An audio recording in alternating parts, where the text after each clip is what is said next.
নমস্কার। আমার ভাবনা চিন্তা সবসময় আমি তোমাদের মাঝে তুলে ধরি। নিজের ভাবনা যখন নিজেকে সাজায়, নিজের ভাবনা যখন নিজেকে সকলের সামনে মেলে ধরতে সাহায্য করে, নিজের ভাবনা যখন নিজের মধ্যে একটা অনুপ্রেরণা জাগায়, তখন অবশ্যই আমাদের প্রত্যেককে সৎ ভাবনাতে থাকা উচিত, অসৎ ভাবনাতে কখনোই নয়। নমস্কার।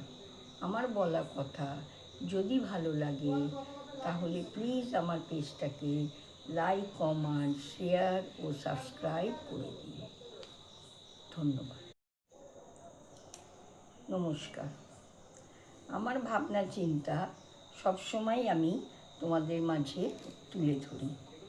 নিজের ভাবনা যখন নিজেকে সাজায়, নিজের ভাবনা যখন নিজেকে সকলের সামনে মেলে ধরতে সাহায্য করে, নিজের ভাবনা যখন নিজের মধ্যে একটা অনুপ্রেরণা জাগায়, তখন অবশ্যই আমাদের প্রত্যেককে সৎ ভাবনাতে থাকা উচিত, অসৎ ভাবনাতে কখনোই নয়।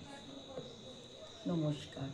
আমার বলা কথা যদি ভালো লাগে তাহলে প্লিজ আমার পেজটাকে লাইক, কমেন্ট, শেয়ার ও সাবস্ক্রাইব করে দিন। ধন্যবাদ।